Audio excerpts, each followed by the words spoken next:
In 1622, a vast sailing ship called the Trial was making its way through the Indian Ocean to Banten, what is now Indonesia. The ship belonged to the infamous East India Company, and she was heading out there to trade and to schmooze with the King of Siam. In her hold was a gift for him. Recently, the company had instructed all the ships to follow new routes when travelling from England to what was then the Dutch East Indies. This was called the Brewer route, and it directed ships, once they'd stopped for resupplying at the Cape of Good Hope, to sail south of the Cape and then resume their journey east. I don't know what the nautical term is for that. I'll just call it leaving a good bit of distance. So leave a good bit of distance between you and the Cape before you resume. Doing that puts your ship in the path of what were called the Roaring Forties. Those were strong westerly winds in the southern hemisphere. It had been calculated that being in the path of these mighty winds could cut your journey time by months. The first East India ship to try this new route was the Royal Exchange, and she arrived safe and well and far ahead of schedule. Good news all round then. But then the Trial had to go and got it wrong. She sailed too far east, going far beyond the point at which she should have started to move north towards the Dutch East Indies. Somehow the Trial kept going east and ended up running aground off some islands off the northwest coast of Australia. Looking at an atlas, you will see that if you miss your briny turn off for the East Indies and keep sailing east, sooner or later, yes, you will bump into Australia, which should have come as a tremendous surprise to the crew of the Trial, because Australia hadn't been discovered yet, not by the West. But the shipwrecked sailors didn't have the time or the luxury to realise their discovery. They just knew they had wrecked on some bloody rocks, and they spent a few miserable days on the island trying to sort out the Trial's longboat so they could point it in the right direction and go onwards to Bantam. The shipwreck claimed 94 lives, 93 at the site, and one who died on the subsequent voyage. It was Australia's first recorded shipwreck, even though no one knew it at the time. And it was Western Eye's first glimpse of Australia, even though no one realised it at the time. The rocks on which the ship foundered are now known as the Trial Rocks, and they're found at the edge of what are now called the Montebello Islands. You might think then that the Montebello Islands would have made itself famous as being the site of Australia's first shipwreck. This was where the Trial died, after all. But no, the islands have become famous for a very different kind of trial, because it was here, 331 years later, that Britain conducted her first nuclear test. In 1621, the ship Trial was wrecked on the rocks, and in 1952, another ship was destroyed here, this time by a plutonium device. Before we go on to tell the story of Britain's first nuclear test, known as Hurricane, we must ask why Australia? In Britain's history of acquiring the bomb, it's usually all America, America, America. At times it's almost embarrassing to see how Britain cajoled and flattered America and then cut off from atomic partnership after the war, how they tried and sighed for a reconciliation. So, having worked so closely with America on the Manhattan Project, and then putting all their efforts into restoring that broken relationship after the war, why did they go off to Australia when it came time to test their own bomb? After all, the Americans had offered them use of the Nevada testing range, so why Australia? After the war, Britain had been cut off by the McMahon Act from any nuclear collaboration with the Americans. They didn't just cut off Britain, they cut off all foreign powers. The Americans were keeping it all to themselves from now on. But there was nothing in that pesky act which said that an ally couldn't use its nuclear testing ranges, especially an ally from a very damp, small, crowded island. And so Britain put in a formal request to please use the US nuclear test sites out in the Pacific at Eniwetok. The Americans had captured that ring of islands from the Japanese in 1944, And in the post-war era, it was used for 48 nuclear tests, including infamous ones like Ivy Mike, the world's first hydrogen bomb.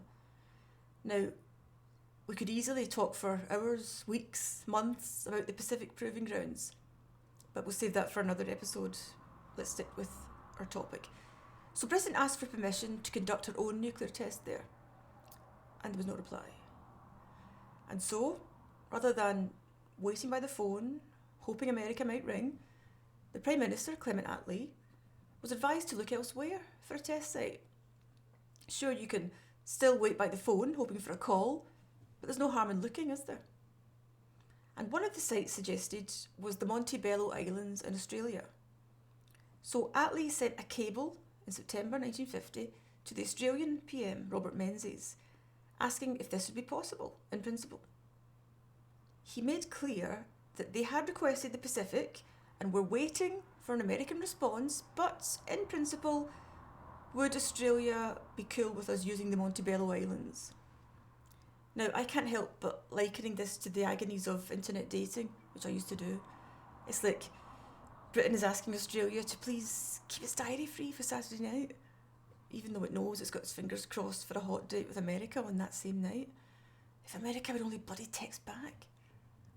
So, they were asking Australia to keep themselves free in case the hot date with America falls through. The cable from Clement Attlee was sent top secret under the code name Epicure. It said, "Top secret and personal message from Mr. Attlee for Mr. Menzies. During recent months, we've been considering the arrangements which would be necessary for testing our own atomic weapon when it is ready. We asked the United States authorities early in the year whether they would let us use their own testing site at Eniwetok, but so far we've had no firm reply, and it's not clear when one may be expected. Meanwhile, it's clearly advisable, if only as a precaution, to consider possible alternative sites in British Commonwealth territory and to carry out a reconnaissance in the selected area." The cable goes on to say, "I'm telegraphing to you now to ask first whether the Australian government would be prepared in principle to agree that the first United Kingdom atomic weapon should be tested in Australian territory." The Australian Prime Minister, Mr. Menzies, immediately said yes.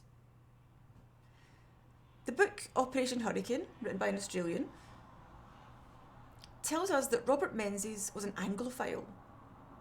He described himself as British to the bootstraps. He loved Britain and regarded it as the mother country. Where she goes, Australia goes. If she is at war with Germany, then so is Australia. So it was as simple as that for Robert Menzies. If Britain goes to war, so was Australia. That happened in the Second World War, happened again in the Cold War. If she's in a Cold War with the Soviets, then so is Australia. If she needs a place to test those weapons to defend herself against the Soviets, then loyal Australia will step in and help. But the author reminds us that this kind of thinking wasn't unique to Robert Menzies. It may well have applied even if the opposition had been in power, because it was under the Labour opposition, 1946, that Australia established the Woomera rocket range in South Australia. That was a joint project between Britain and Australia to test rockets, and had been created under the same principle.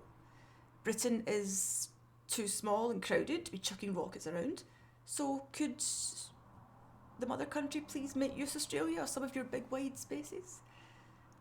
So the idea of Britain and Australia working together in weapons testing wasn't new when Clement Attlee sent that cable in 1950. Britain had also sent teams out to Canada to scout for suitable testing locations out there. 7 possible sites were discovered, with the favourite being near Churchill up in Manitoba, at the west coast of Hudson Bay. This site was suitable in all aspects but one. The sea was too shallow in the bay to bring ships near the shore, and the ships were of crucial importance in the planned British test, because they weren't going to stick the bomb on top of a tower, as the Americans had done in their first test. The British wanted to put their first nuke in the hold of a ship and bring it relatively close to shore for the detonation, because they were concerned about the threat of the Soviets smuggling a nuclear device into one of Britain's port cities on a ship. So the test, as well as hopefully impressing the Americans, deterring the Soviets and keeping Britain's seat at the top table, would give valuable data about a nuclear explosion if the bomb was hidden in the hold of a ship. So that meant Canada was out as a test site, leaving us with Australia and our little hopes of America. Back in London, we were still waiting for a reply from the Americans. Maybe they would allow us to test out there alongside them in the Pacific, and we could pretend we were great atomic partners again. So we were waiting in vain for America to take us back. Like someone pursuing a lover who no longer cares for her, but isn't quite ready to give up hope. Thinking, if I lose this weight, if I wear this dress, if I have an independent nuclear deterrent, maybe he'll take me back. Not realising that Australia was your true love all along. And then the blow fell. In November 1950, the Americans gave a firm no. We could not use the Pacific Proving Ground. So Clement Attlee confirmed with Robert Menzies that yes, we'll be happy to go ahead with the Montebello Islands. And we know that Menzies, British to the bootstraps, was fine with that. But the formal agreement was held back until he had safely won Australia's May 51 general election. Once that was in the bag, Canberra formally agreed to it. So everything was set, let's go. Let's announce it to the public, let's get the ball rolling. But what's that you say? Britain's dragging its heels? Distracted again? What is it now? Oh, off to America again. The British decided to have one more try with the Americans. They asked again for permission to use Eniwetok in the Pacific. This time, in August 1951, the Secretary of State himself replied to say no, but he offered us a little crumb of pity. He said, you can't use our Pacific sites, but you can use our newly established Nevada testing site. Did Britain swoon and collapse into America's arms? No. Firstly, the Americans had put some conditions on using Nevada. They were offering a joint test, meaning they would have access to all our nuclear data, all our results, but under the Pesce-McMahon Act, we would get no such thing from them in return. There were also doubts about how reliable the Americans would be, because it was estimated that the British nuclear programme would need maybe 6 or 7 tests.